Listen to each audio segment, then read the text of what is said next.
I'd like to call the regular council meeting for the town of Grand Bay-Westfield for Monday, June 13th, 2022 to order at 7:01 p.m. We respectfully acknowledge that Grand Bay-Westfield exists on the traditional Woolstook-Way land. The lands of Wabanaki people are recognized in a series of peace and friendship treaties to establish an ongoing relationship of peace, friendship, and mutual respect between equal nations. The river that runs by our town is known as Woolstook, along which live the Woolstook-Way, the people of the beautiful and bountiful river. We, the staff and elected representatives, pay respect to the elders past and present and descendants of this land. Good evening, everybody. Last week was our anniversary. June 7th marked 1 full year since this council was sworn in, and it's been a pretty busy year. We are working hard and will continue to make sure that Grand Bay-Westfield is always moving forward towards our vision of a welcoming place to live, grow, and thrive. I am very privileged and very grateful to be the mayor of this beautiful, wonderful town. We've moved many things forward this past year, and here are some highlights. The first one you just heard, we instituted land acknowledgements at the beginning of all council meetings, committee of council meetings, and town events.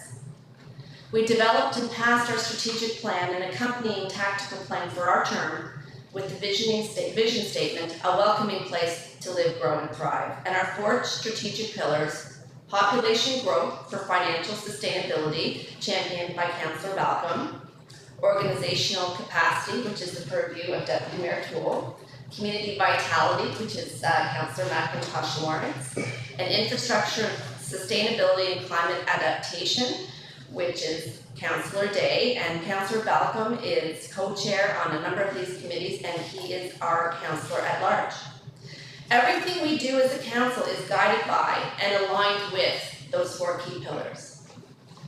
Another highlight, we increased our staff capacity to better serve our residents, adding the town's first CFO, town's first communication officer, and most recently, the town's first recreational program coordinator, who is here with us at his first council meeting tonight, so welcome. These are transformational changes that will make a giant difference for years to come. We adopted our Parks and Recreation Master Plan, again, a transformational guiding document for our community. We adopted an Economic Development Action Plan, which is our plan towards robust, thoughtful, and sustainable growth for the town. Now make no mistake, these are documents that are not sitting gathering dust on a shelf. We are actioning those plans, not tomorrow, not next week, but now. We are always moving forward, thoughtfully, mindfully, practically, and sustainably. We have invested in community events such as the Mayor's Tree Lighting and Family Day. Bringing our community together to enjoy our town and each other makes us all stronger, and we really need that, especially after the last 2 years. Stay tuned for more. We have our bike rodeo in partnership with the RCMP next weekend, and following that is our Canada Day celebration. It must not be understated that even with all of this work being done, that we are also managing the changes that are coming along with the provincial government's local governance reform. This is a massive undertaking, and council and our incredible professional staff have been working tirelessly since we were sworn in on this file, and we still have much more to do. Another highlight, we are in the middle of passing a rideshare bylaw that will allow people in our region to use rideshare services seamlessly from one municipality to the next. And one last highlight, we are in the midst of removing the frontage fees from Colonel Nace Boulevard. All of these highlights show that this council is focused on growth, focused on community, and focused on the success of our town and the people who live here. I think I speak for all of council when I say that we are energized, excited for the future, and ready to serve you in the years to come, always moving forward. Item 4, record of attendance. Let the record reflect that we have a full dock of councillors around the table tonight. Thank you, council. Item 5, agenda approval. The motion is that the Council of the Town of Grand Bay-Westfield approve the agenda of June 13th, 2022.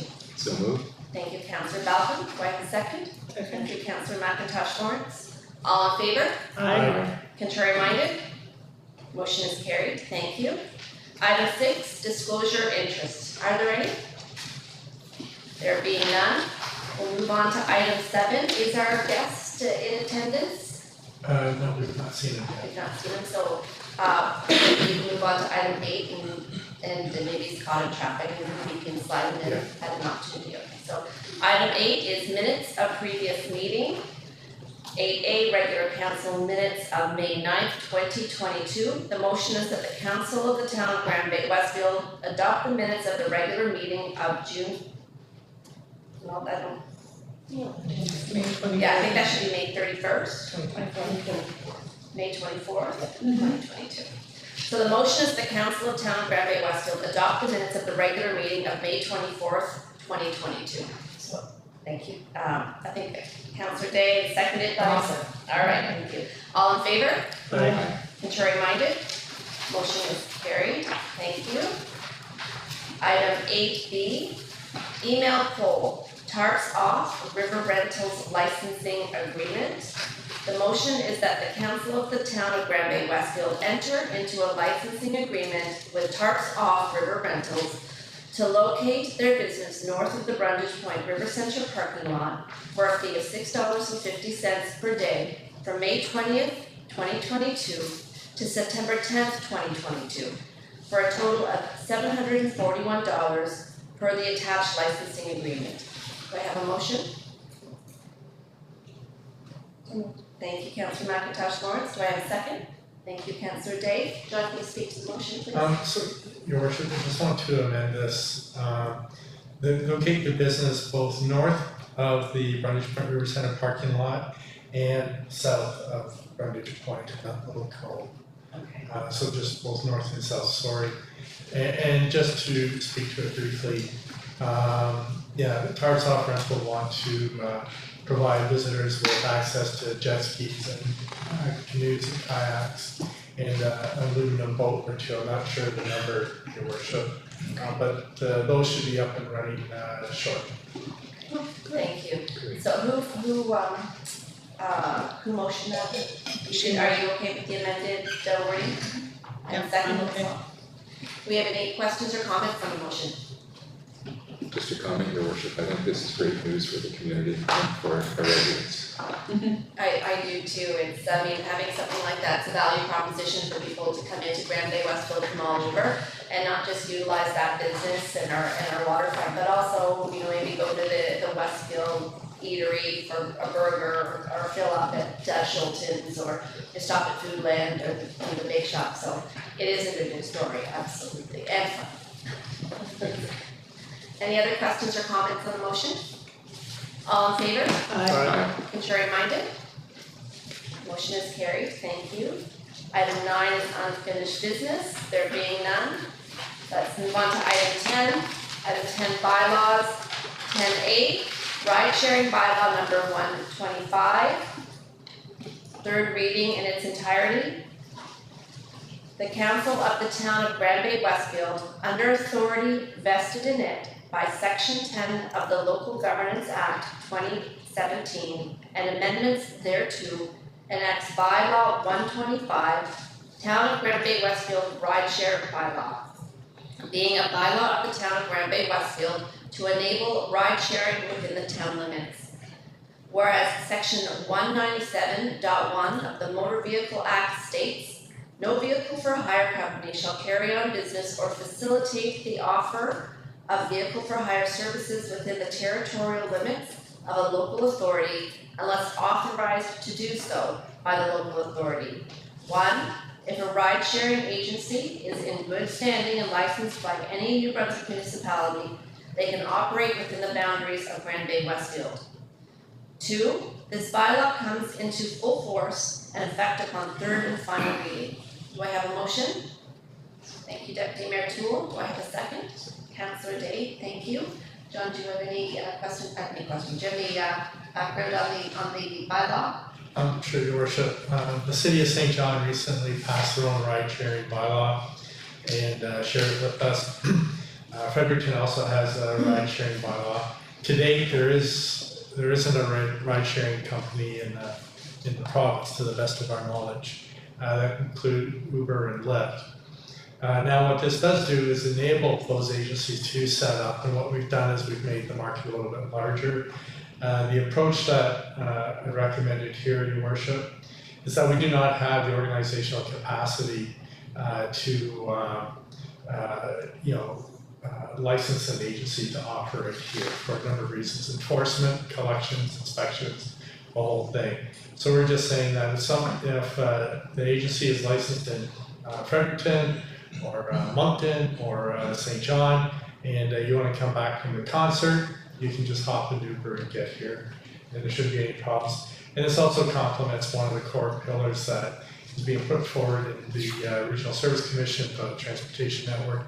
There's now 6 options, I think it's 6 options available when you look at the transit, the bus, a dial-a-ride, carpooling, your own vehicle, and now this.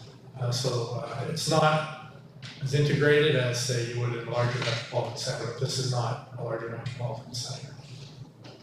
So, and if the company wants to come here and set up, that's not going to happen. Right, thank you. Do we have any questions or comments on the motion?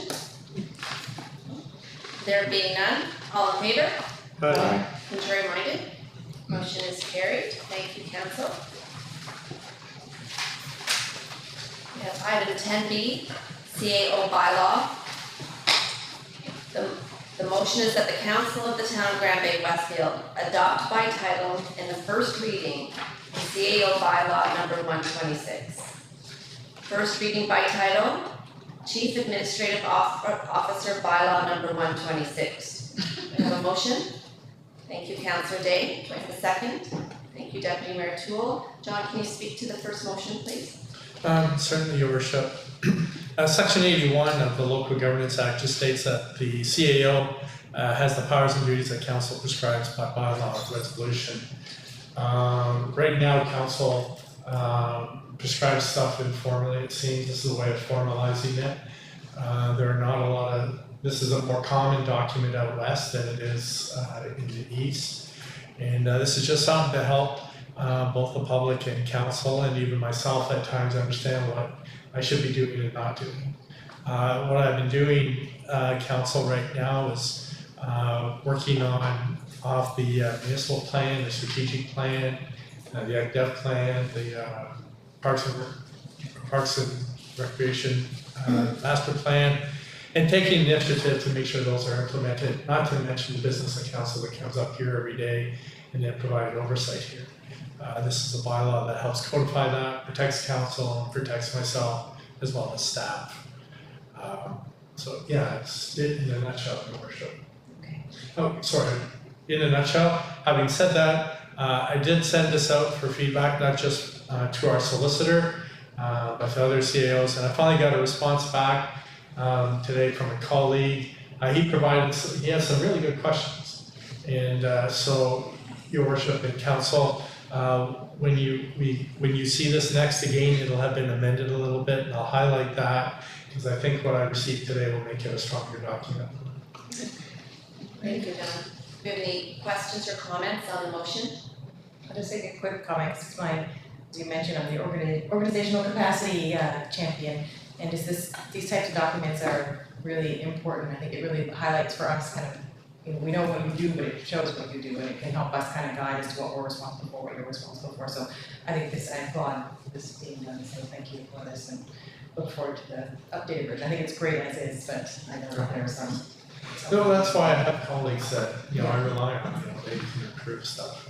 No, it just works to better make everything more efficient and clear, so. I like the fact that you bring your knowledge from the West and makes us a better person and a better team. Thank you.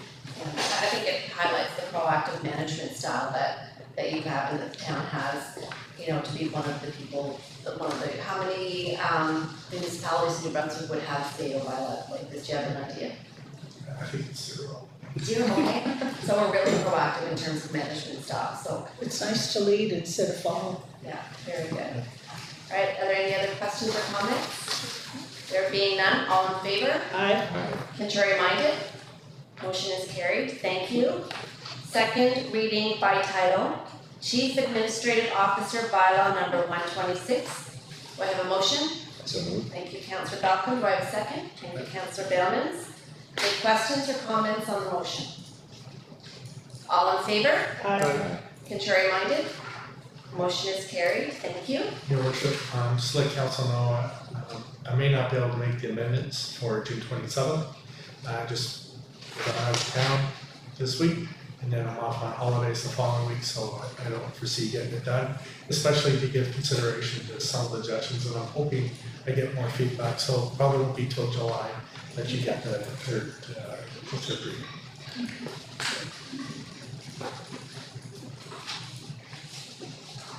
So it looks like Mr. Zed has arrived. Should, Council, pardon? no, ask the council. Yeah, and do you mind inserting him in now before we move on to new business? That's right. Yes. Okay. Welcome, Mr. Zed, to our council meeting. We appreciate that you're here. And if you're ready to do your presentation, we have Gregory Zed, done suicide prevention workshop. So the floor is yours.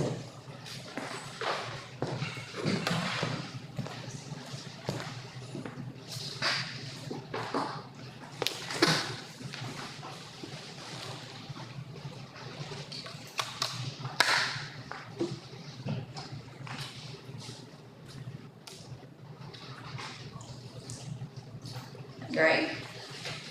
We're glad to have you here. Good evening, Your Worship, and members of council and distinguished guests. My name is Gregory Zed, and I'm a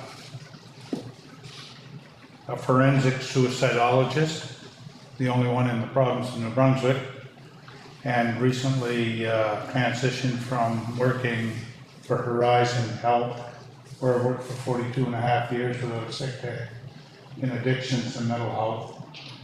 And on June 1st, I marked my 50th anniversary as one working in suicide and suicide prevention.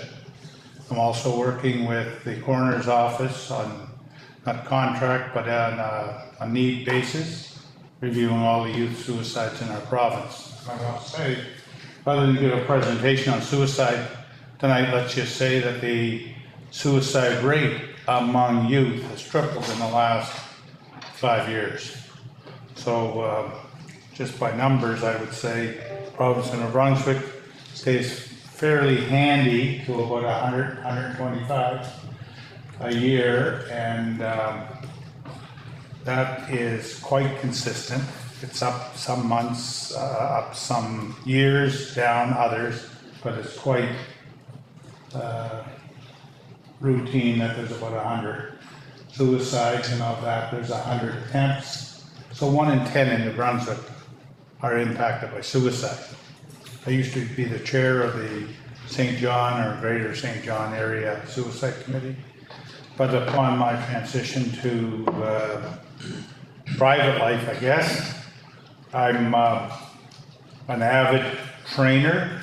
I think there's only 2 trainers of my stature, and I'm a gold trainer, which means that I'm old, and that I've accumulated 75 workshops doing the ASSIST workshop, which is Applied Suicide Intervention Skills Training. I was deeply concerned of the impact of COVID, as are many of you, I am sure, and we've yet to see the fallout of that. Having said that, in December this year, I wrote a letter giving my reputation and credentials to a number of organizations, and I'm pleased to report to council, this is the first time I've publicly spoken about this, and I want to say that we received $23,500 from a variety of organizations in our greater community of the Greater St. John area. I would be like Lions Clubs, Service Clubs, Rotary, Sisters of Charity, the Dr. David Stephen Foundation, just to name a few. I'm here today because my legacy, if you want, and it's not about me, it's about suicide prevention, which is everybody's business, is that many not-for-profit organizations have lost a tremendous amount of ability to raise funds. So as a result of that, I got this brain wave, which is quite dangerous when you're sort of semi-retired, that I would raise some money and I would put every penny into supplying training by sponsoring free seats to anyone and everyone in the nonprofit. Now we know my heart lies in Rossay, as does my soul, but it really lies in this area. We summered up here quite a bit, no relation of course to the Zids that were up here. But in any event, I always came up here and I know quite a few people up here, and I heard and read that the Boys and Girls Club is up in this area with something to do with the youth center. I don't know all the details, but as a lifelong member of the Boys and Girls Club, graduate June 19, 1958, I was speaking with Councillor Bev Day, and I said, I'd like to train the staff. And I said it would be kind of nice if we could get the staff. So I wrote, as I said, letters, and I'm pleased to say that IG Wealth Management were first to respond immediately. And they made a sizable donation. And then when I cleared through the onion, as they say, peeled it back, I found out that we had enough money to train well over 250 people. So the ask tonight is quite simple.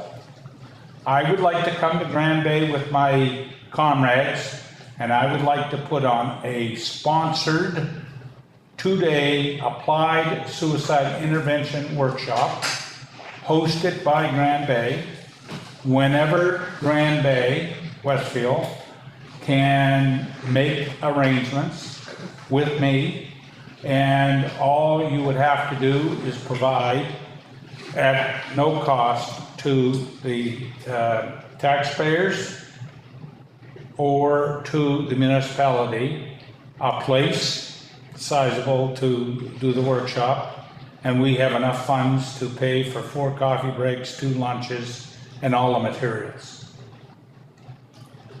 So because I'm a man of brevity, and I like to keep things short, I'll end my 10 minutes, 3 minutes early, and open it up for questions. How was that fair? That's really good. What are you looking at? Everybody proud of that. Thank you, Greg. This Okay, is Your really, Worship. really great work, and the assist training, I've heard so many good things about it, and I've heard that it's made a huge difference. And just the sheer number of people that have been trained in the greater St. John area over the last year through efforts of people like you and Gary Brown Sr. with the All Ears campaign and the White Heart Project is really, really incredible. So I just have to thank you for the work you do in that regard. Thanks. Do we have any questions for Mr. Zed? Thank you, Your Worship. Well, I think that you did a great presentation, so, suicide affects everybody in this room, and I can self, so. And I think people that work with youth in our community, Girl Guides, Boy Scouts, hockey teams, baseball teams, anybody watching tonight, get a hold of you, because the training is there. And you have no idea how you may or may not impact on some young person who is contemplating suicide. But if you know what the signs to look for, it's very important. And I mean, how may I put it? 100 deaths a year from suicide. We need to do something. And one person might make a difference. And so I'd like to see your caseload reduced and our young people supported. Do you have any other questions or comments for Greg? So Greg, about how many workshops are you running per year right now? Well, interesting that you mentioned your worship, Gary Brown Senior. He came to me and he said he was selling t-shirts. It's a bright red t-shirt and it says, I'm all ears, reach out. And he sells these t-shirts and he takes the money and he says, would you run workshops? So I started back then. I was doing, we'll say, 2 a year. Now he's got not only raising money for people that he wants to sponsor, but we're probably up to 6 or 8, maybe 10 workshops a year in the greater St. John area. There is one change that we've found is a new model, and the new model we thought is we were running them, not strictly, but by and large at Villa Madonna, because it's a nice sanctuary if you want. They supply food and they supply the nice surrounding. But I got thinking, we gotta go where the people are. And so when you see, whether it be on a public sign that Grand Bay-Westfield presents suicide information, then the people from here, you know, would attend. And that way there, I'm trying to get not municipalities, but groups together. So a short answer is probably 8 or 10. We could do, I don't know, depending on the number of people you have, and they don't necessarily have to be just people working with youth. It could be seniors.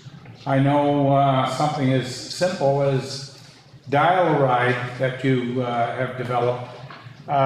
Someone gets in the car and they're going to an appointment, and this year we trained 4 or 5 bus drivers, for example, because a contact is very important. It might be police, it might be fire, it might be, you know, individuals who would have any contact with individuals, because it would be comparable to CPR.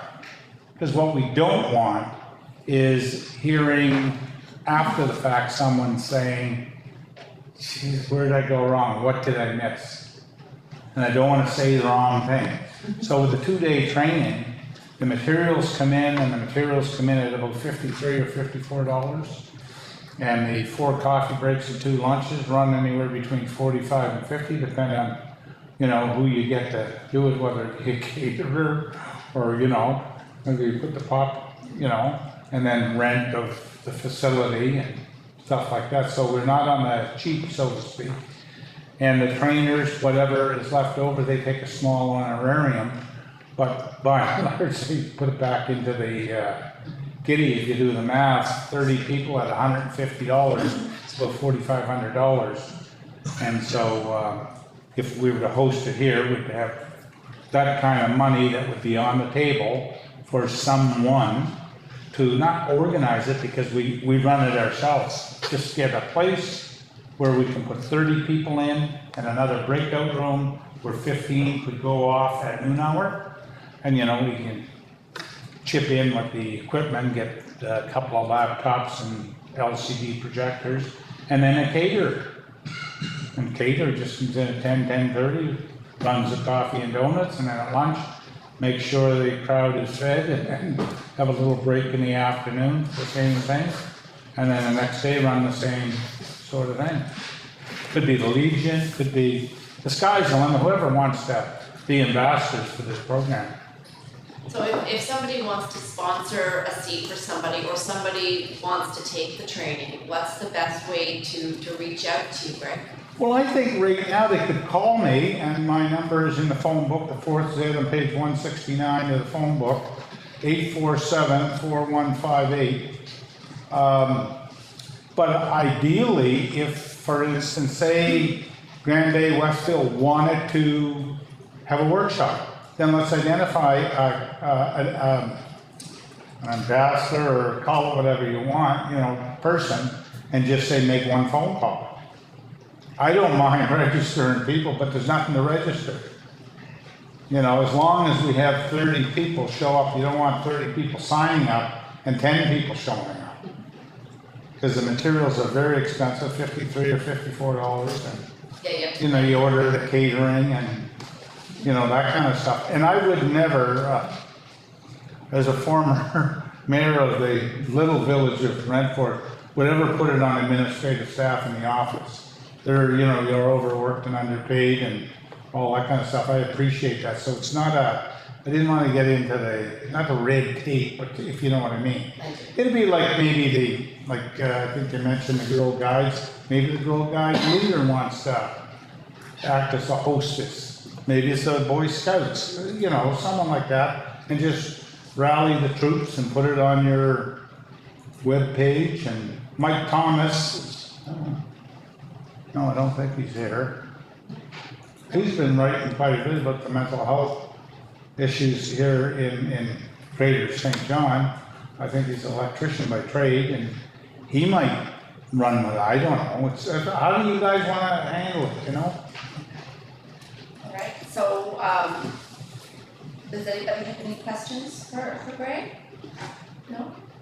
All right, well, I know that, that we're certainly supportive of doing that, and I think the mission on the table is that the Council of the Town of Grand Bay-Westfield direct administration to organize a suicide prevention workshop at a convenient time.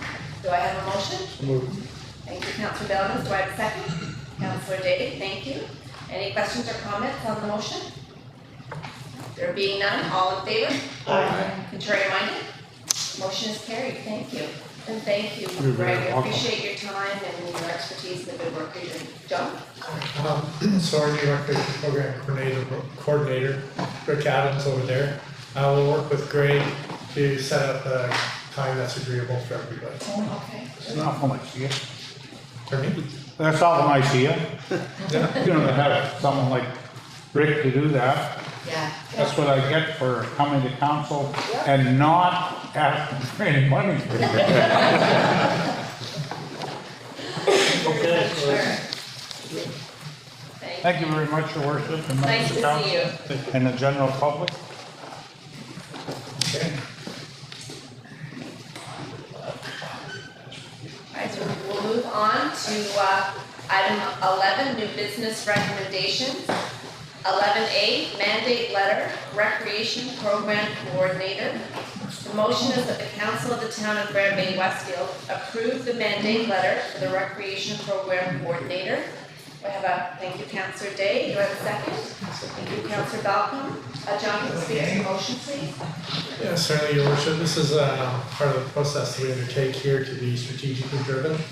I'm council's only employee. However, to ensure that council has confidence that your strategic plans are being moved forward and that business is being conducted according to council's values, we have the mandate letter, which are new every year. This is a new position. All your other leadership team members have one, and so now does the recreation program coordinator. And specifically, he'll be developing an annual work plan according to the core pillars and actions of the Parks and Recreation Master Plan. Through his contributions to the various boards that he's appointed and engaged with, he'll develop confidence in the direction that we're going and help community groups and stakeholders understand the support that we can now provide, and of course implement the Parks and Recreation Master Plan, which there are about 5 points. But anyway, so welcome aboard, Rick. Thank you very much. And yes, so Your Worship, you've got the broad strokes of the work plan done. Well, that's great. That's great news. Do we have any questions or comments on the motion? I'd really like seeing these documents. It provides information to the staff and you can evaluate where they're at and where they're going.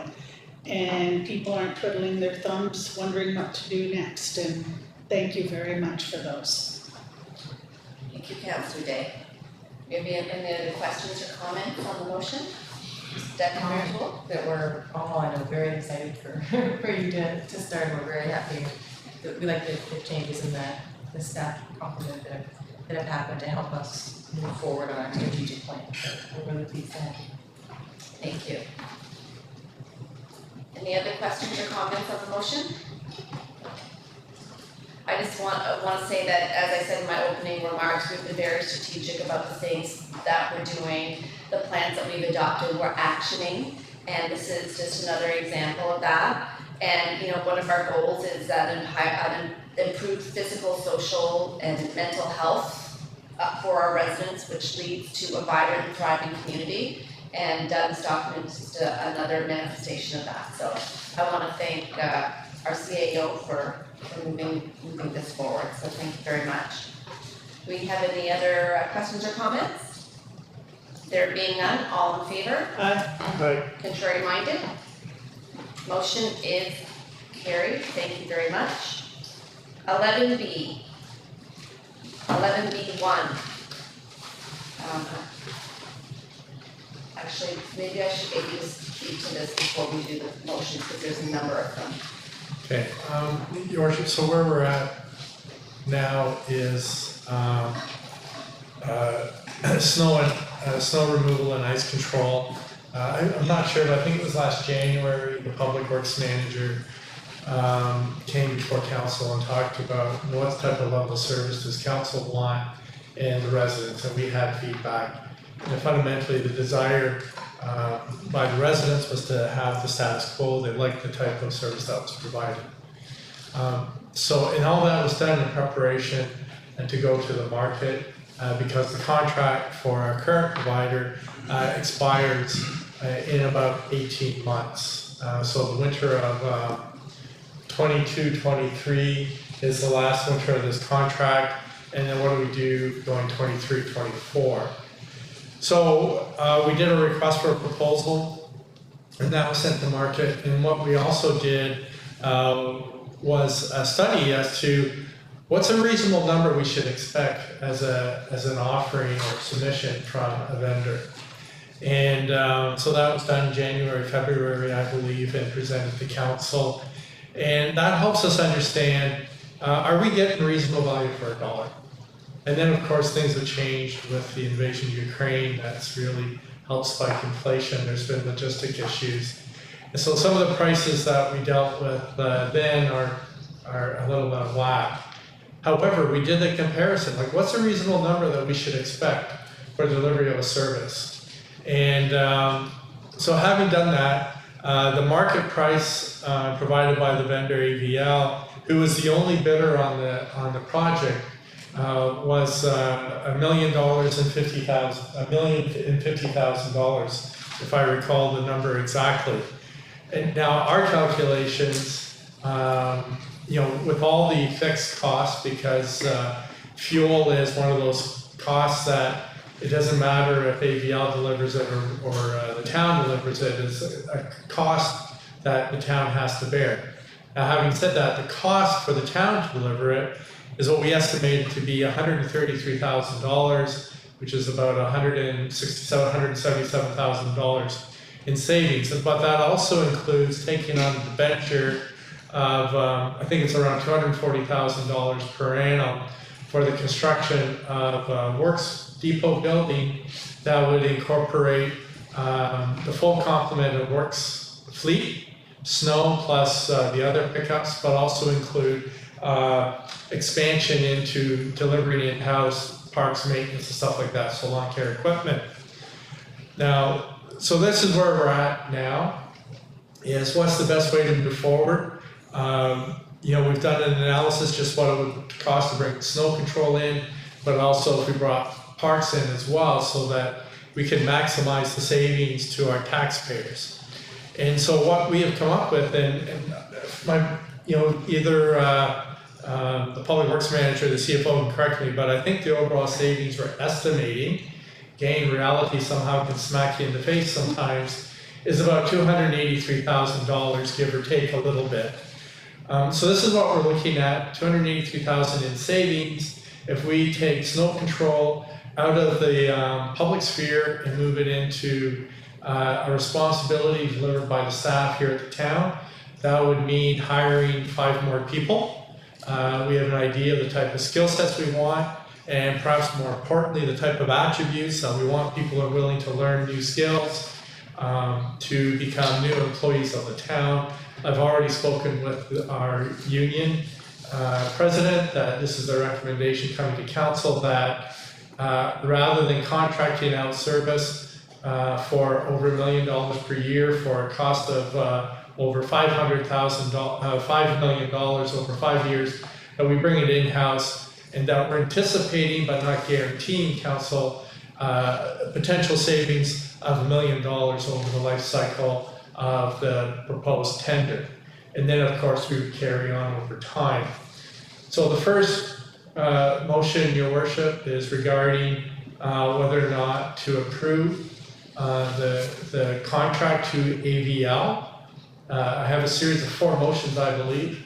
The second motion, if you decide that you approve and you want AVL back, then the second motion is still in play, which is that we return the bid deposit to them.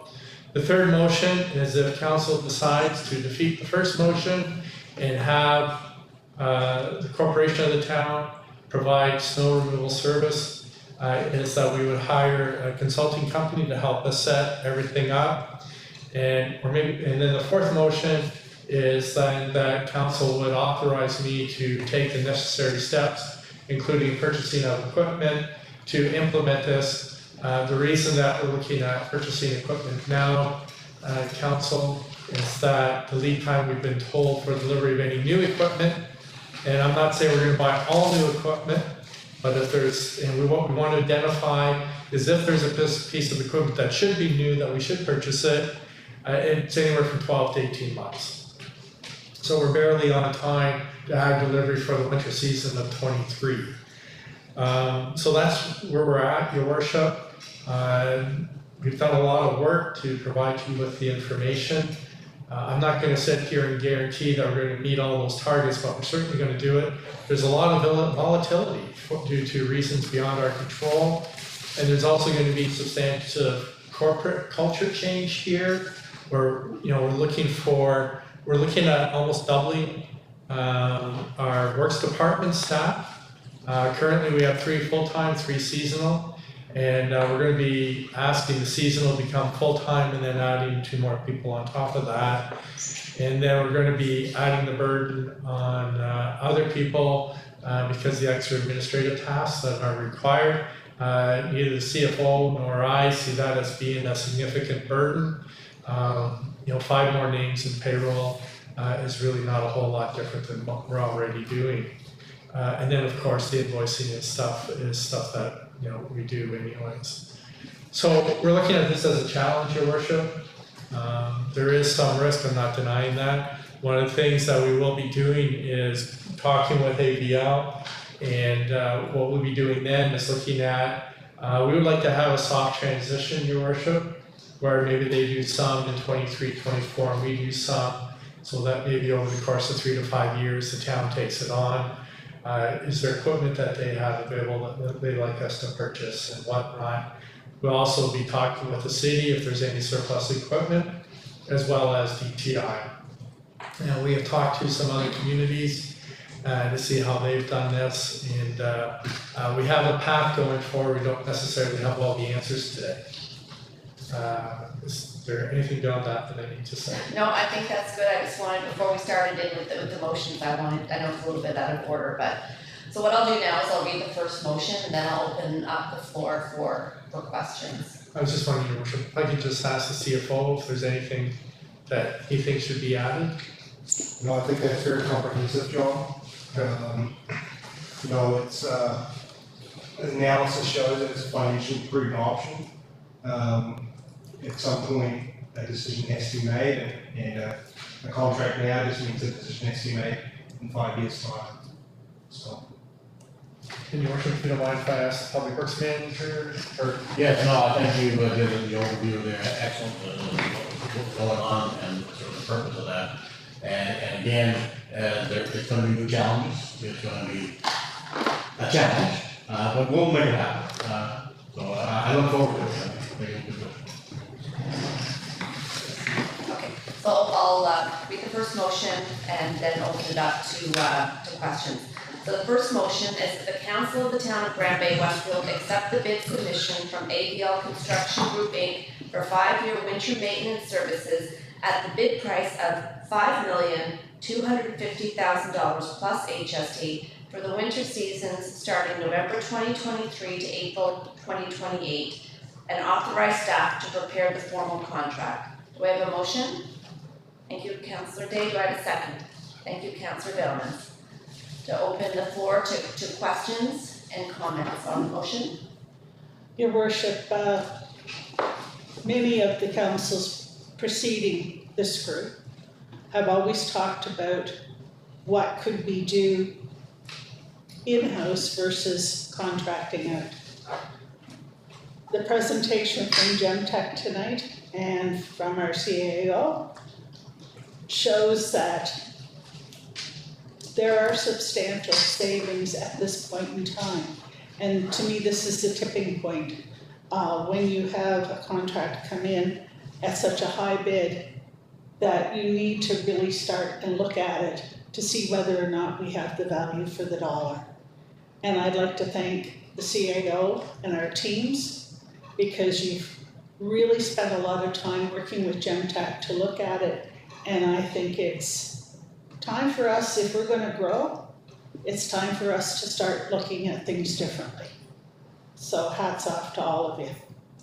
Thank you, Councillor Day. And one of the goals of council through our strategic pillar of organizational capacity was a municipal services review, which is where this all started, and thankfully so that we could really understand what the contracted services were costing, if we were getting the best value, and to sort of explore what bringing certain services in-house would entail.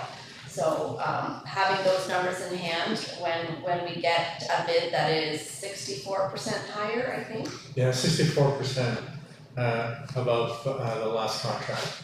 So And, sorry, Your Worship, in that last contract, when we renewed it, we had increased the value of it in negotiations with the contractor. So in comparison to last year, each year It's 64%, so $411,000 more per year. that's right. And so if we were looking at that in terms of cents on the 100 for a tax rate, what would that equate to? So Your Worship, this is just back to the napkin numbers. So we're putting you on the spot. So if we were to go forward with the contract as presented by AVL, we're looking at about a 10-cent increase. Now, if we go forward with what we have proposed, which includes bringing it in-house, looking at either a hybrid model with AVL, or do we buy a combination of new and used equipment, including their shop. We also need to construct a new works depot garage, which has been a plan for a number of years, but now we're going to expand it. The tax rate we anticipate will only go up approximately 3 to 4 cents instead of 10 cents. So the increase in the taxes is definite. However, we're mitigating it by reducing it from 10 to 4 cents increase. And Your Worship, that's a back of the napkin calculation. I'm not, and again, we're still working things out. I've asked for some flexibility, Your Worship, in the resolutions to allow me to try and find the best method of implementing it, which includes, is there a partnership there with AVL to have a soft transition? Is there, sorry, James, is there anything you want to add to the numbers part? No, but there is there's a potential increase in tax, the tax rate, but there's also a potential increase in legal service that can be offered to residents as well, and that can't be overlooked. So, yeah, I guess I didn't mention that in my overview, Your Worship. The CFO brings up a great point. Can we do more road repairs in a timely manner and other things of that nature? Right, so there's potential higher level of service, the ability to complete tasks we aren't able to complete now in-house, and there's the cost savings, as well as being able to do things in a more timely manner because we have staff on hand. That's the theory, Your Worship, that we'll try to implement. Yeah, and I just by bringing up the tax rate, I didn't want to say we were going to totally increase the tax rate, just to illustrate how much of an impact like this increase in the snow and ice contract has. It's significant. Yes. This is this is not a small thing, so Councillor So McIntosh. just to clarify, the total savings of 287,000, that's going forward, correct? That's not what, we're not gonna save that on what we paid this year. No, that's a Still paying savings forward. from That's right, that contract as if it would have been with ABL, right, okay, which is still more than what we're paying this year. right. So yes, they And by having full-time staff, we can train them to do some of the other things that we are contracting out. So this is a huge win-win for our community, and the potential is there. Councillor Your worship, this is a transformational turning point for this town. I echo Councillor Dave's comments a few minutes ago. I'm just wondering that through the CAO, we have some neighboring municipalities who have probably gone through this process as well. And if staff have had any discussions with those neighboring communities, and if we've learned anything from that, from going from contracting out to taking on completely themselves. Councillor, yes, we've met. Both the Public Works Manager and I have met. The Public Works Manager as well as our former CFO have met to understand the processes. And this is where we've come up with a hybrid, incorporating, we don't have to buy everything new at the beginning. There may be a key piece of equipment that should be new, mainly for reliability purposes and stuff like that. There's some equipment that gets beat up a little bit more. And just knowing that for them, there's been significant value in doing it in-house. One community we talked with, Hampton, they have one of their snowplow drivers is a horticulturist. So they've ended up, I don't know, I love driving through Hampton. They've got wonderful gardens, and it's all due to them bringing snow removal and ice control in-house, having to hire someone. And so the learning for us, Your Worship, our Public Works Managers looking at what type of fleet. I've been thinking, what type of corporate culture do we want? What are the type of people that we want to recruit on staff and keep on staff? These are people that want to learn. People who have a lifetime of learning and learning new skills, be it on electricity or carpentry or welding, that they don't mind doing for the town. And then in the winter time, they may have some erratic hours removing stuff. So we'll be looking for those type of people. So on the one side, we've had some very hard lessons on what snow removal looks like from an organizational side, and on the other side, we've learned some cultural lessons that we want to implement as well. I do think this is, sorry, Your Worship, that it's a huge challenge, but, and I know you mentioned that we were taking part in the review to see what things could be contracted out versus what should be in-house, and that was ongoing. But this kind of accelerated it as we were faced with this extreme cost. But I really appreciate that the staff has brought to us, and I know Councillor Day has mentioned this, that it's looking at this as an opportunity rather than just we are going to be paying more no matter what happens for snow removal. We're going to be paying more. We can either choose to keep it contracted, or we can choose to face the challenge of getting it in-house and then increasing level of service, not only with snow but everywhere else around. So I think it's a tough one, it's a big one, it's a big change, but I appreciate the view that's being taken, that we're being, given these opportunities rather than problems. John? Your Worship, we've talked about raising taxes here and extra costs. I guess I want to reassure Council that the CFO and I will be working with the department heads. We're going to be scrubbing the budget lines before we enter the budget season. We have to find those areas where is that really a prudent investment now? Maybe it has been historically, maybe it's not relevant now. And where do we need to invest? And so we need to have some hard conversations, some friendly conversations. Historically, when I've been in another community, these types of sessions last anywhere from definitely a morning and sometimes a little bit longer. Some of the smaller budgets like communications development officer, we've been able to do pretty quick. But Parks and Recreation and the Public Works Department will definitely be a little bit longer exercise, but definitely worthwhile. And we will be aiming for some savings, Your Worship, because I've already talked about the erosion of our purchasing power.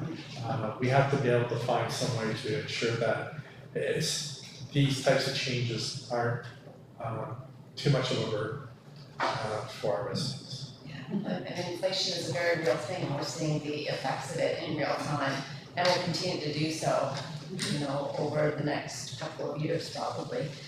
So I think one of the things that, there are risks, you made that very clear, it's a sea change in terms of the way the town has done things in the past, but, there's some values to it as well that we should consider. One is the ability to hire local people to do this local work. We'll be able to, have, a number of full-time, residents, that will, be doing the work, living in the area, in the region, and, that's a definite positive.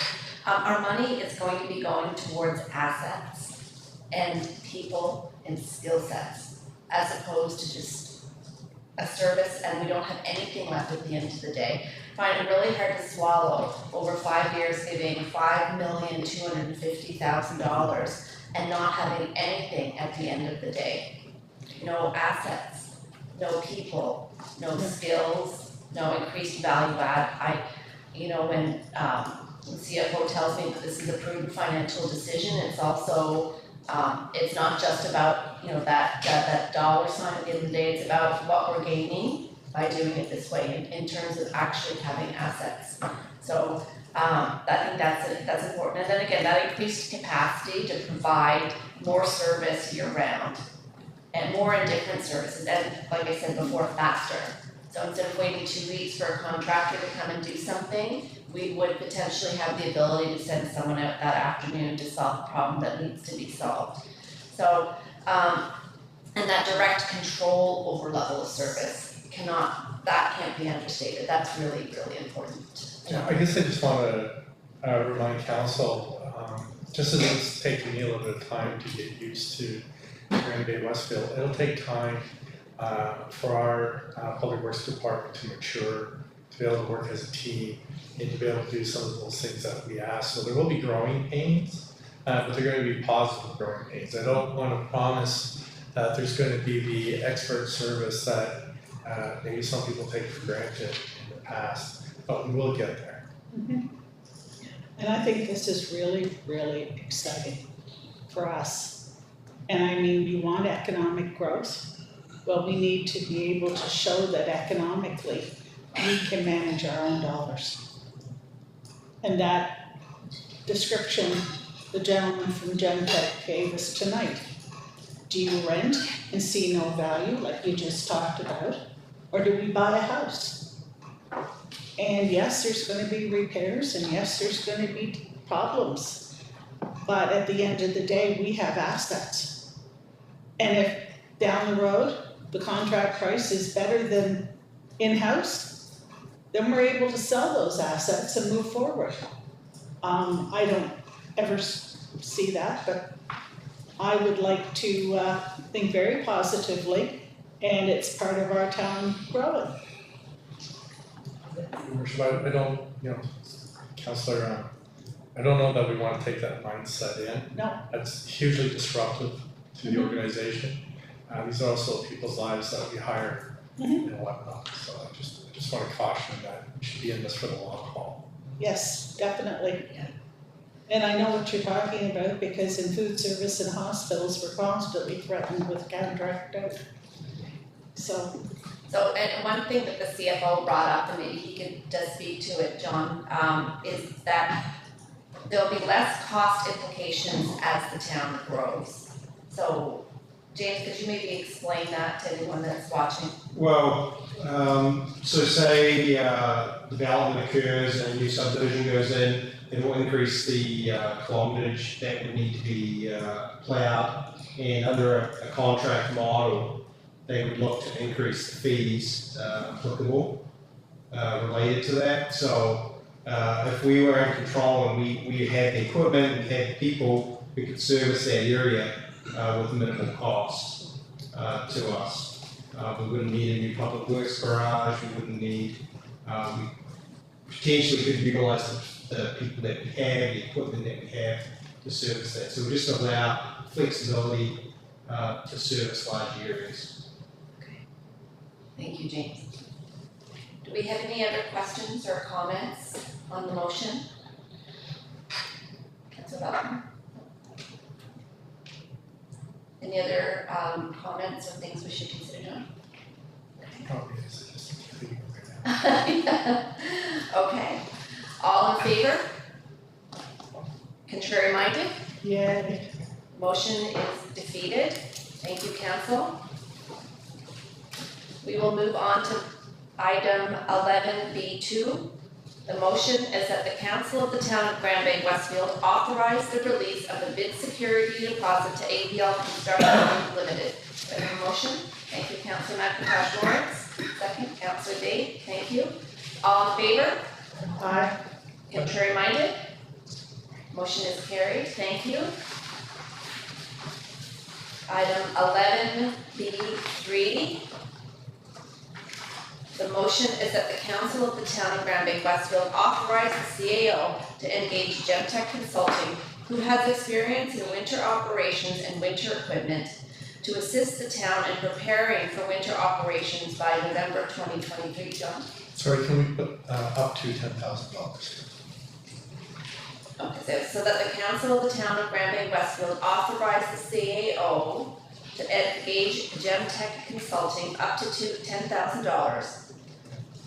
Yes, who has experience in winter operations and winter equipment to assist the town in preparing for winter operations by November 2023.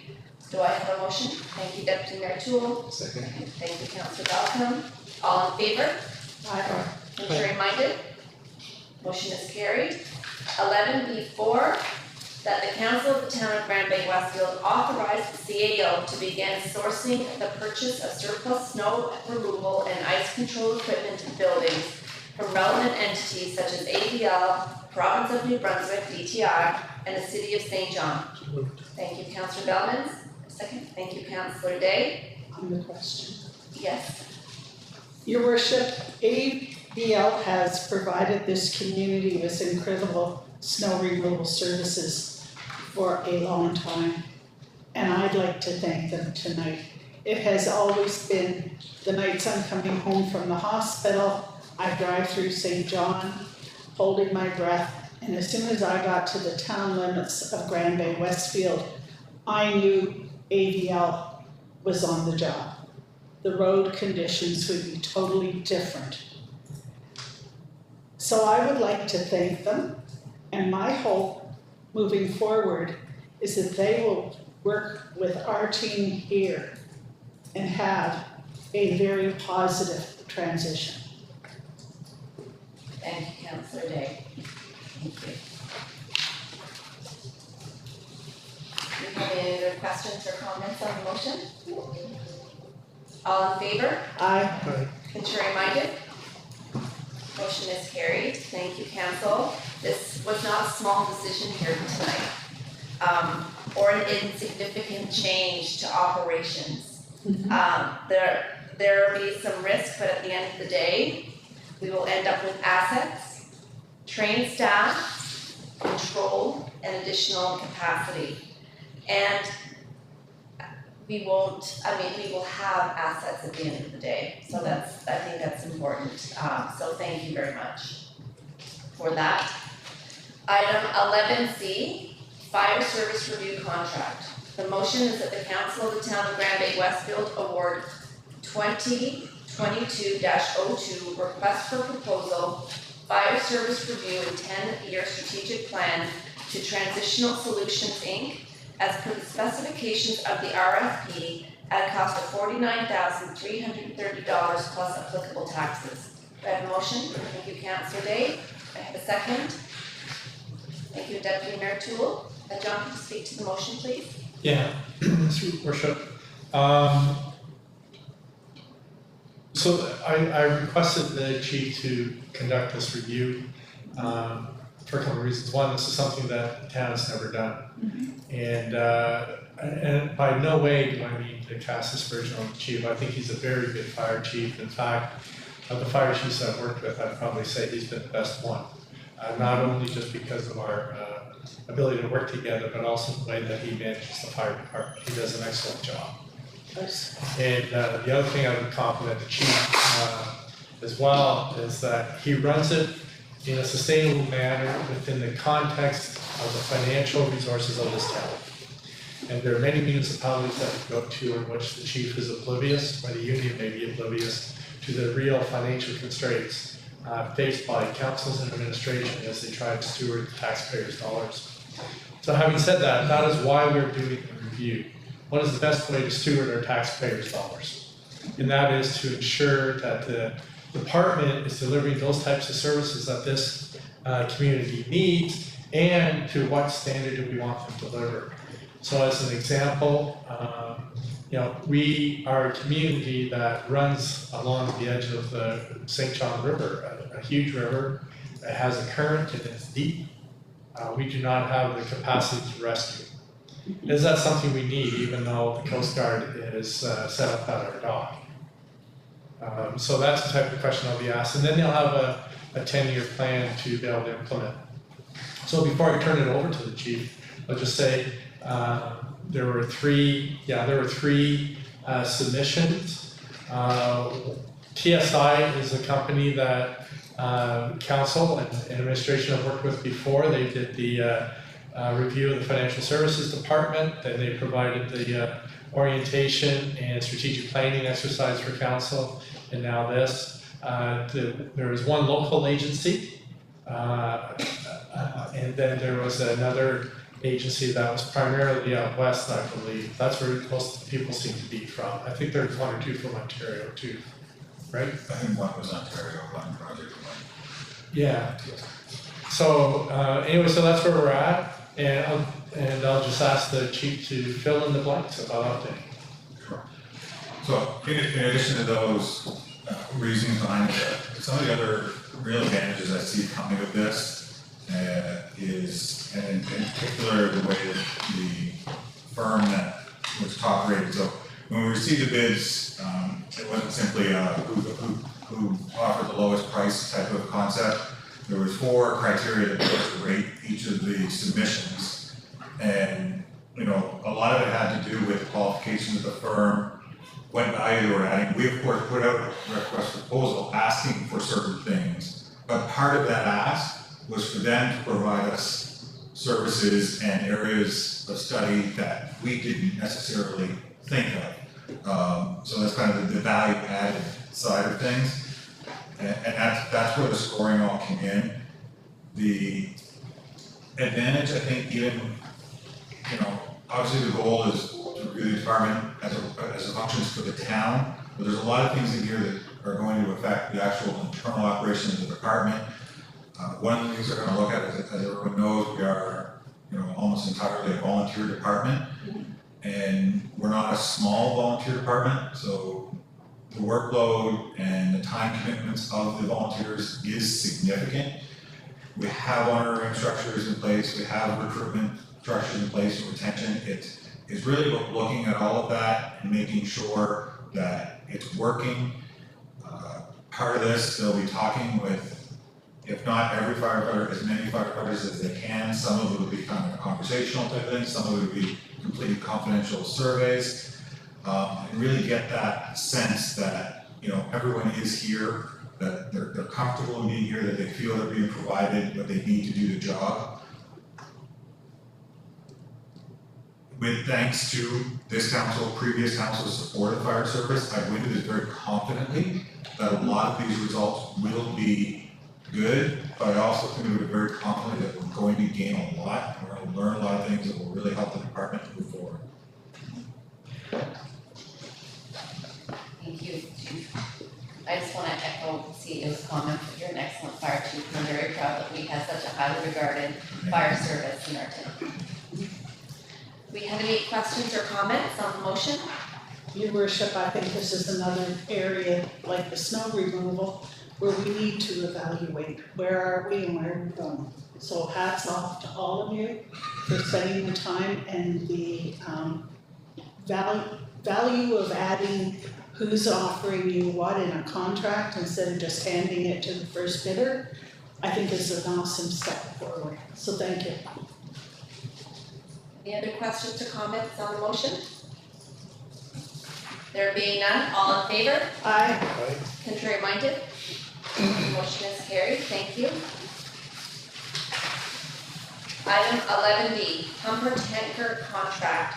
The motion is that the council of the town of Grand Bay-Westfield award 2022-01 request for proposal, fire department pumper tanker to Metal Fab Limited as per the specifications of the RFP at a cost of $818,250 plus applicable taxes. Do I have a motion? Thank you, Councillor McIntosh Lawrence.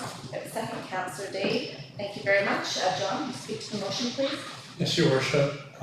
This came in much higher over budget than we anticipated. The number escapes me now. I want to see either 840 or 870, I don't recall. And however, I want to commend the chief for bringing it down the way he did. Now, I think when the chief told me this, my jaw hit the table.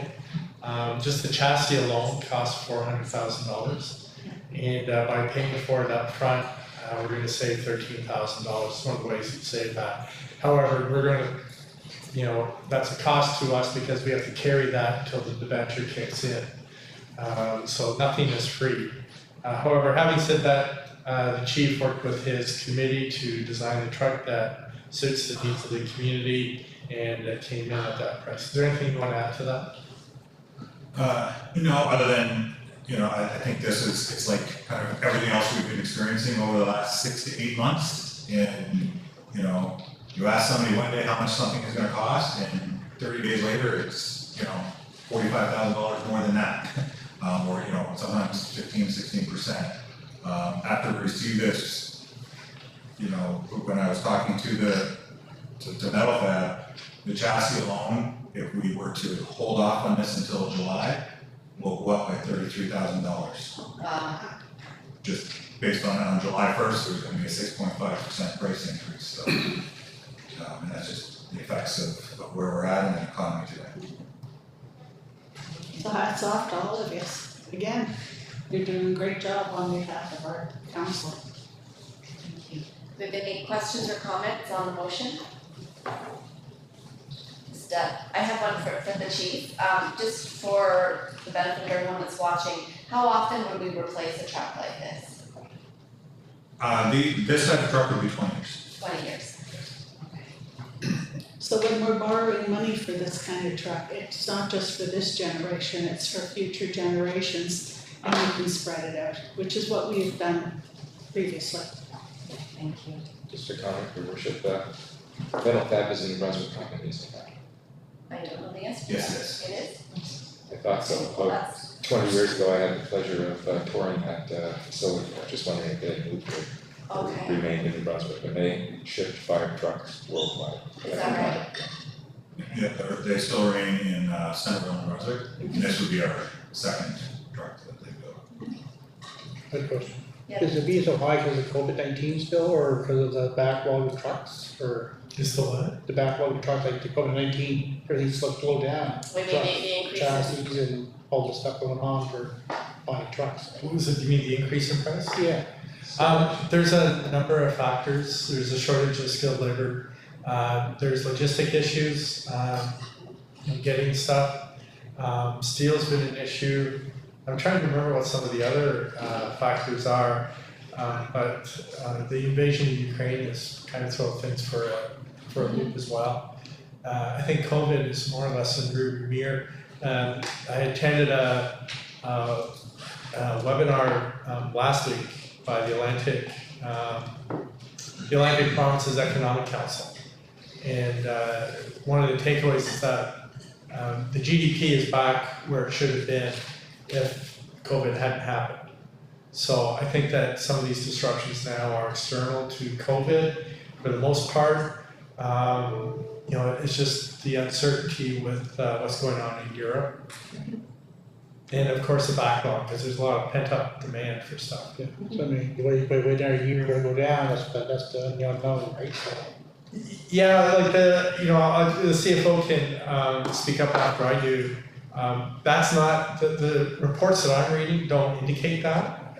What I've been reading is, a little bit, about 2 to 3 more years of ambiguity in the economy before we have a new normal that settles out. But I'll defer to the CFO if he's read something different. No, there's still ripple effects of the supply chain issues that were caused by COVID-19 that are still working their way through the markets. So there's a lot of pent-up demand, there's still a lot of supply issues, uncertainty in Europe. It's all compounding, and it's going to take a couple of years for that to filter out. So that pumper truck won't last a couple more years, you think, or till it does settle down, or do we want to go forward now? Well, the CFO talked about ripple effects. There's ripple effects in the fire department. Because the truck that this is designed for isn't really the one at the end of the day that's being replaced, because there's a shuffling of the equipment to provide better service. And I think it's the chief will have to correct me. The rest. The rescue is the one that is really becoming an issue. So it's better now than later, and we don't know what the new normal is going to be. Right, different. Because right now we've calculated that last month's inflation rate, our purchasing power for 23 has been eroded by about $80,000. So we're not going to get that back. Well, we might, but I'm skeptical of it. Yeah, I guess we're seeing it everywhere. We're seeing it at the gas pump, we're seeing it at the grocery store, we're seeing it when we buy asphalt, and we're seeing it, in places like Metal Fab, so. In car lots of there's still no trucks around, or there's selling in the past, right? So I know the CFO and I have been looking at how can we mitigate inflation. It's difficult for a municipality our size and the resources that we have. But it is stuff that we are taking seriously, and I think, that perhaps the best way right now is what are those future purchases that can be smart purchase now. And I think the fire truck is one of those things. There's other things that we like to do, for an example, bulk purchases of materials such as sand. However, going back to the snow control thing, we have neither the equipment or the human resources to be able to purchase that, or a place to store it. So we're kind of spinning our wheels. We want to do something to protect our purchasing power, but we don't have the resources to be able to do it. Do we have any other questions or comments on the motion? There being none, all in favor? Aye. Contrary minded? Motion is carried. Item 11E, ADL holdback release. The motion is that the council of the town of Grand Bay-Westfield approve the release of the $5,000 holdback for ADL. The motion, thank you, Councillor McIntosh Lawrence. Second. Thank you, Councillor Balcom. Any questions or comments on the motion? There being none, all in favor? Aye. Contrary minded? Motion is carried, thank you. 11F, Hamilton Development Group SJ Limited. The motion is that the council of the town of Grand Bay-Westfield approve the payment of $294.90, money in lieu of land for public purposes, for the creation of a new building lot out of PID 301-48480, fronting onto Brandy Crescent, as shown on tentative subdivision plan, Hamilton Development Group SJ Limited, as prepared by Sony Surveys Inc., dated May 26, 2022. Approval of the final subdivision plan by the development officer will require confirmation of civic addressing on Brandy Crescent from Canada Post and NB 911 to be recorded on the plan. Do I have a motion? Thank you, Councillor Day. Do I have a second? Thank you, Deputy Mayor Toole. John, can you speak to the motion, please? Yes, Your Worship. One of the requirements by legislation is that new developments are to create green space, or they can pay cash in lieu. It's been the town's practice, I'm guessing for 20 years, something like that, to accept cash. It's unfortunate we have little patches of green space around that aren't really practical, so the decision was made to accept cash. That's what we're requesting. It's good common practice here. This is, thank you, just a lot of people might not understand what that is, so I appreciate the explanation. Any questions or comments on the motion? Just happy it's not another RFP. All in favor? Aye. Contrary minded? Motion is carried, thank you. 11F2, the motion is that the Council of the Town of Grand Bay-Westfield approve an agreement in principle between the Town of Grand Bay-Westfield and Hamilton Development Group S.J. Limited for a property improvement grant under the town's Development Incentives Program with the development of a new triplex out of the current PID 219659. Once the development is completed, a memorandum of understanding will be completed for disbursement of grant funds based on annual confirmation of payment of taxes owing. Grant payments will be paid in installments over 5 years. Do I have a motion? Thank you, Councillor McIntosh Lawrence. A second? Councillor Day, thank you. John, can you speak to the motion, please? Your Worship, yeah, so the town has an incentive program, and all we're doing is providing assurance to the developer that we agree in principle that if he meets the conditions of the grant, he will receive the grant.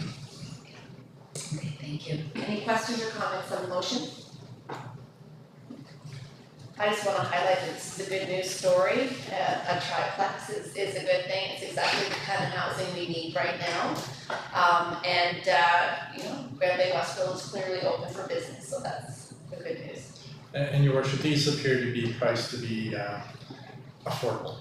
Not affordable in the sense of upper middle income affordable, but middle income affordable or lower. So it's a very refreshing change.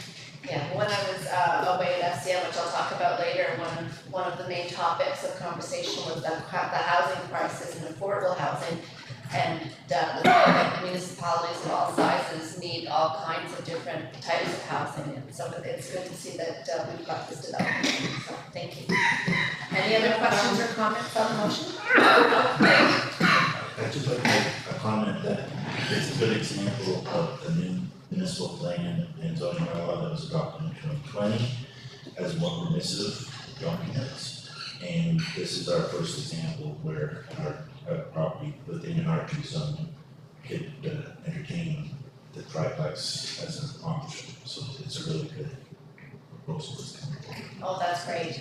That's an example, like you said, it's working. Thank you, David. If there are no more further questions or comments, all in favor? Aye. Contrary minded? Motion is carried. Thank you. We have item 11G, and this is a good news item. These are the town bursaries. We have one for UNBSJ and one for the NBCC. And we had how many applicants, John? I believe it was 3 per institution. Okay, that's good. So I guess our plan is that You can draw, or you can ask one of your colleagues to draw. But why don't we just do UNBSJ first? Okay. All right, we'll do UNBSJ first, so I'll give it a good shake. It is. All right, and I'll hold it, and I'll get the deputy mayor to do one. We'll do one on one side and one on the other. Go. This is exciting. And the winner is? Oh, winner is. Do I get to read it? You get to read it. Maddie Snodgrass. So congratulations.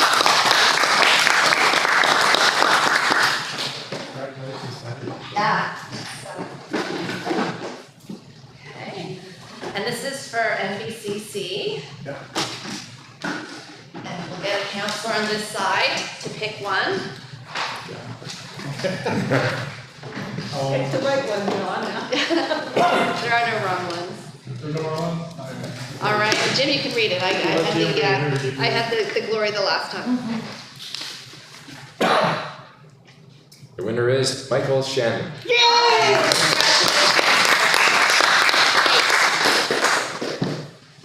Oh, I love good news stories like this. So. We should comment that Michael Shannon is she's still the designated chief. He's an honorary firefighter. That's great. And I've watched the young man grow up and have serious illness, and really nice to see that he beat cancer and he is graduating and now going on to MBCC. So, you know, we talk about physicians and growing our community, and we have these incredible young people, and I forget what he's planning to take, mechanical something. And so down the road, it might be one of those places where we could put a new person. So all of these students that are graduating, hats off, or going on to university, hats off to all of you. Because it's really good. It is, and it's like a good time to highlight that we do, high school graduation is coming up, and we have a large number of local kids, including one of mine, graduating from high school soon, so I just wanna say congratulations to everybody that's put all 12 years of work into their education, and it's, and either moving on to higher education like Maddie and Michael, or taking a year off to get some life experience. Just enjoy the next few weeks, enjoy graduation. For some of you, it'll be the first normal graduation in a number of years, and that's a big deal. Prom, in-person graduation, all of that kind of stuff. So congratulations and enjoy it. So I guess we'll have to do the motions now here. So first motion is that the council of the town of Grand Bay-Westfield award the UMBSJ bursary to Maddie Snodgrass. Do I have a motion? Thank you. Okay, double motion. Deputy Mayor Toole and second, Councillor Day. Thank you. All in favor? Aye. Contrary minded? Motion is carried. Thank you. The second motion is that the council of the town of Grand Bay-Westfield award the NBCC bursary to Michael Shannon. Move. Same thing. Councillor Belson, first, Councillor Bailman, second. Oh, I said. All in favor? Aye. Contrary minded? Motion is carried. Thank you very much, council. That's a good news story. That was a fun one. So we'll move on to item 12, bills for payment.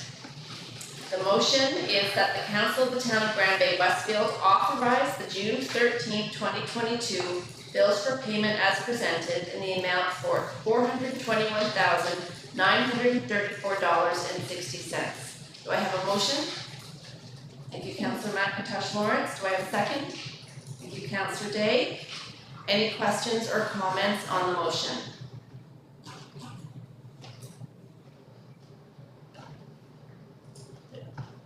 Yeah, no, you got nothing to say. I have a question. Item 40, John Galbraith Construction Limited for $272,000, $147.03 for capital street improvement. Can you just tell everybody what streets, what projects were done? Yeah, certainly, Your Worship. These are planned capital projects that council approved last year. Right now, I'm going to defer this to the Public Works Manager because I'm drawing a blank on where these are. So my apologies. So. Yes, no, we did resurfacing on Sunset Crescent. We've done asphalt resurfacing on a portion of Majestic Drive, the upper end. We've done the manhole repair up at the intersection of River Valley Drive and Colonel Nate's. We've done some infrastructure improvements on Broad Street. So that's the area. Now there's still some other projects that aren't under there that are still underway to be done because there's a cross culvert on Chestnut Drive that needs repair. So that work hasn't begun yet. So we'll get an additional bill for that, but this is for the portion that's already been done now.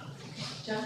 I just want to reiterate for council, the province that they're watching, and our residents that that $272,000 does not include the asphalt milling and resurfacing that's going on River Valley Drive. That is a provincially designated highway. The province is supposed to be responsible for 85% of the cost for a Yeah, they have a set rate.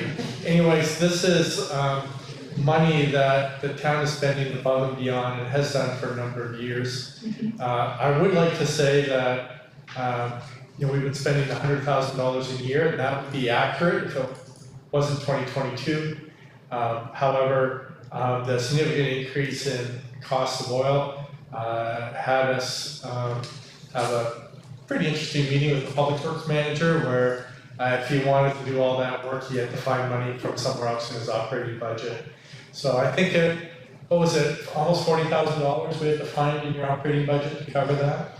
So we've found about $40,000 to cover the 40% increase, which last year was estimated to be $100,000. Wow. So it's been a bit of a boom to the side of the head, sorry. I have a question to our works.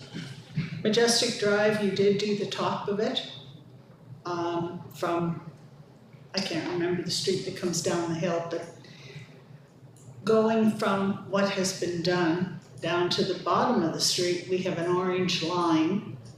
And I don't know if there's some kind of sewer structure or something as to why that's there, or is there more asphalt coming or whatever, because I'm getting asked by my neighbors as to what's happening.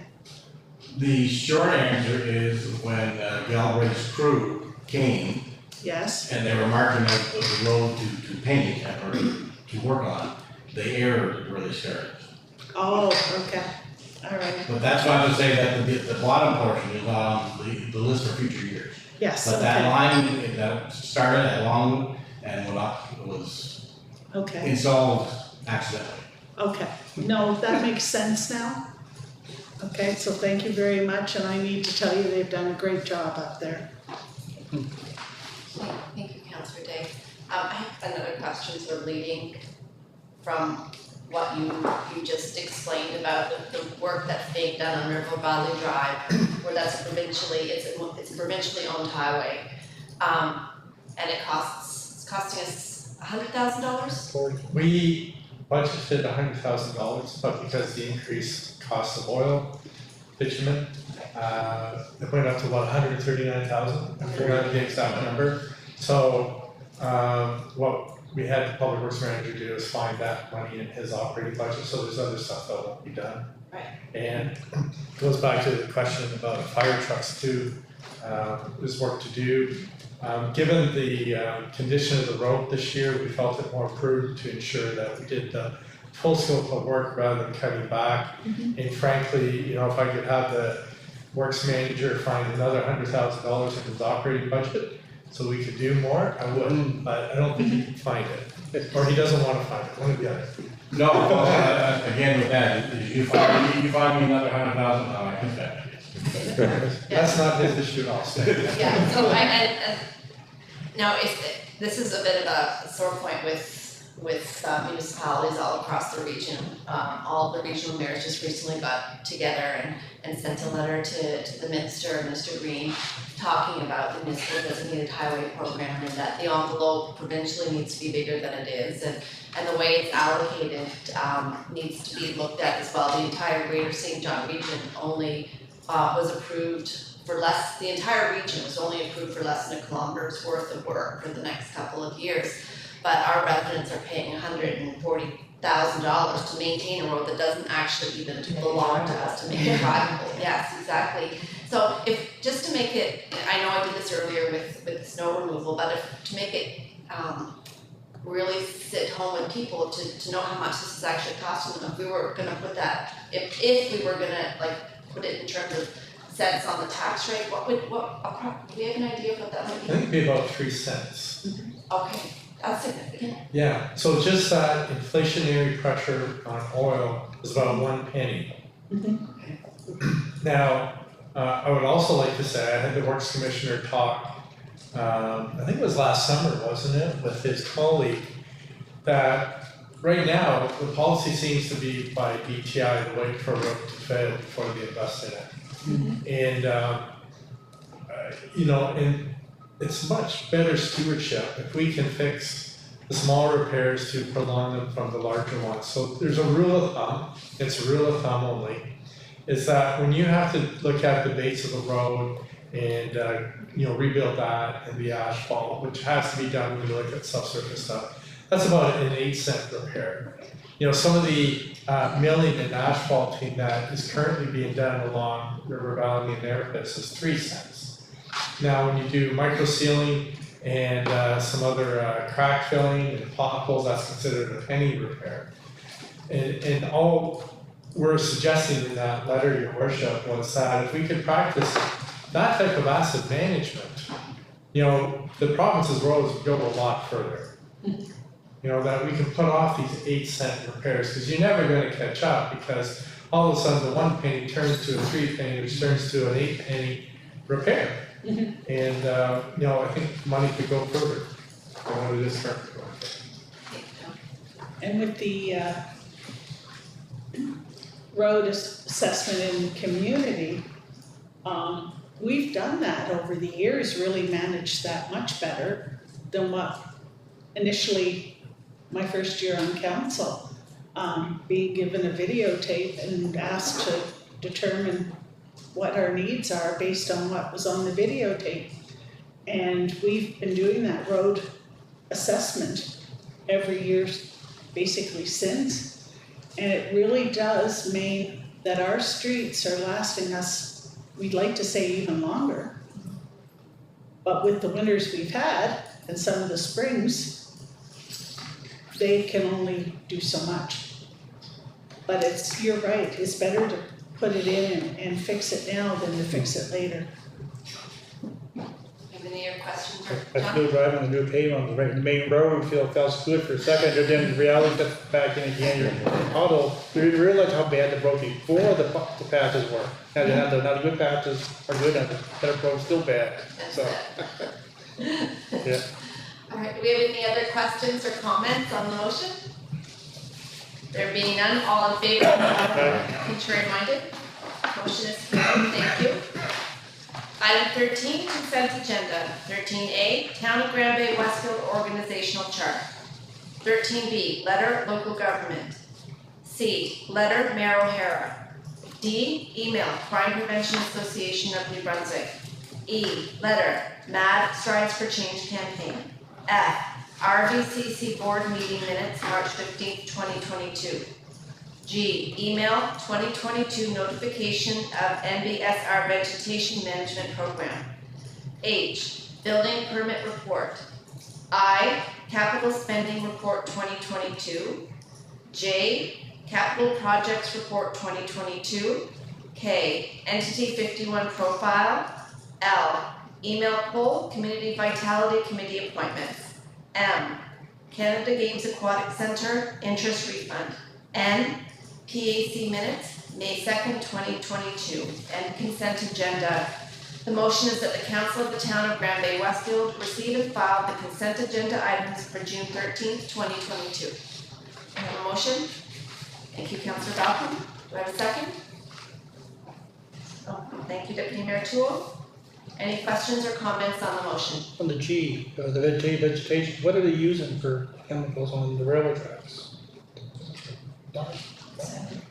I don't recall On receiving the that. vegetation management, on the, I don't recall receiving that information. oh, okay. Any other questions or comments on the motion? There being none, all in favor? Aye. Contrary minded? Motion is carried, thank you. Item 14, council reports. We'll start with Councillor Bailmans. So I'm a pro kid, so, coming up on July 16th, the Tiki Trial Tournament, so we want to see Town of Grand Bay put a group of 4 in for the golf. So, Okay. and brings lots of money with that for the 50th draw. Okay. And when is that date again? July 16th. July 16th, okay. And when, if anybody's watching wants to put a force in or something like that? Yes, he talked to Roy Lambert, you think John? Okay, Pro kid, so. all right, that's great, thank you, John, appreciate that. Councillor Balcom. Thank you, Your Worship. Since the last council meeting, I've had the pleasure of attending a number of events, and I'll start with the first was the Red Triangle Awards, the annual to YMCA. I had the pleasure of attending with the mayor and deputy mayor and Councillor Stephanie McIntosh Lawrence. I really had the personal pleasure of accompanying the mayor to a reception which was put on by the new owners of Grand Bay Home Hardware on a Sunday afternoon for Donnie and Shirley Miles. And I can tell you that was very moving. Hearing some of the stories and the comments by some of the invited people there, it just cemented in my mind the impact that Donnie and Shirley have had in this town of Grand Bay-Westfield for over 44 years.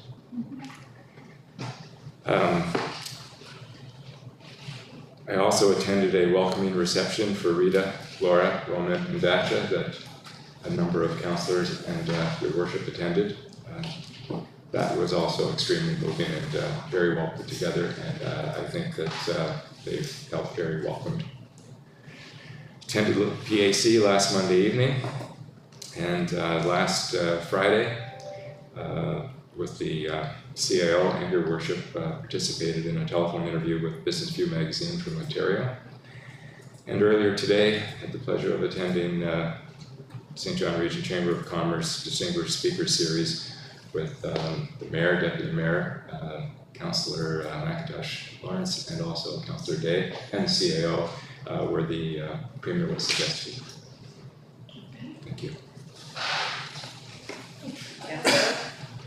Councillor Day. Well, I've been to some of those meetings as Councillor Baldwin commented on, but I'd like to celebrate June. We've got some really great recognition of our residents this past couple of weeks. Martha Vows received a writing award. Pam Burt, the principal at Inglewood, was recognized for her leadership by the Minister of Education. And Mr. Pathstone has received a huge scholarship from JDI, 10 grand a year. Hats off to the young man for receiving that. Going to university is not cheap, and it's very expensive. And to know that he could probably come out of university with minimal cost is a huge step forward to any graduate. And on that note, Your Worship, you already mentioned about all the high school graduates that are graduating, but we've also had a lot of university graduates. And I have to put a safety hat on. So when you're out there partying, have a good time, but stay safe, because we do not need to lose you. Thank you. Thank you, Councillor Day. Councillor McIntosh Lawrence. Yes, I was at a few of the events that Councillor Balcom and Councillor Day have mentioned. The welcoming for Rita, Laura, Dasha, and Roman. That was very moving, very nice. I think they appreciated it very much. I also had the pleasure of attending the Red Triangle Awards dinner. And I recently attended the East Coast Games kickoff, which was pretty exciting. For the first time, we've had an event here in Grand Bay. This past weekend we had lacrosse, so I hope people got to get out and enjoy some of that. Again, I attended the luncheon today with Premier Hayes. That was very enlightening and educational. And I've basically been working on the bike area for this weekend and the Canada Day event coming up on Canada Day, so looking forward to that. Thank you. Deputy Mayor Toole. Thank you, Your Worship. I don't have too much to report. I was at some of the events as well, the Red Triangle and the Chamber Luncheon. I was on vacation, so I don't do too much in there, but also it's been a bit of a lull on the local government updates as everyone was at the FCM conference, which I know you're going to be speaking about, which is in the culture, so we'll hear about that. Okay, thank you. So I guess it's my turn. So I guess this past week was a pretty fitting end to year one as I attended the Federation of Canadian Municipalities annual convention in Saskatchewan. It was my first time there. It was the first one that I guess was in person since COVID. So it was pretty intense. Everybody was very anxious to get together in person and talk municipal stuff with each other face to face. The educational resources that were available at this conference, such as workshops, discussions, study tours, guest speakers, were absolutely stellar. I learned so much and I met so many people. I made so many connections that will benefit our town for years to come. There are concerns that are common across all municipalities in Canada, such as the housing crisis, the effects of inflation, climate adaptation, and more. But the cool thing was that even with all the similarities that we see in terms of issues and methods and concerns across between municipalities of all sizes, it was fascinating to see how unique we all are from coast to coast. So even though we have so many similarities, everybody is completely unique. I got to talk to people from all over the country, and no two municipalities were the same at the end of the day. The opportunity to meet so many other mayors and councillors and administrators, and to learn from their experiences and get their phone numbers and emails, so that when we have issues that we need assistance with, I can contact them and ask, instead of reinventing the wheel, how did you do this? What worked for you? What didn't work for you? It's those connections will allow me to draw on their expertise when we need it, and that's incredibly valuable. Some of the things that we talked about and learned were affordable housing, creative municipal financing using an equity lens. Climate change workshops. I did a wastewater facility tour, a landfill tour, just to see how, because nobody does these two things the same. You think that'd be a cookie cutter for these things, but there's really not. One of the main things that I wanted to do when I was there was to connect with people from British Columbia, with local governance reform, the reworking of the Regional Service Commission model here in New Brunswick is based on the regional district model in British Columbia. So it was important to me to reach out to people from British Columbia that are on the regional districts to find out what's working for you, what's not working for you, because during this process, it's important to know what to advocate for, because as John likes to say, we don't know what we don't know. And this will give us some tools going forward to make sure that when we're working through the RSC reform, we're armed with the right questions and hopefully some of the right answers. The other thing that was a goal of mine while I was there was to talk to as many people about rail safety strategies and quality of life in communities that have rail lines going through them.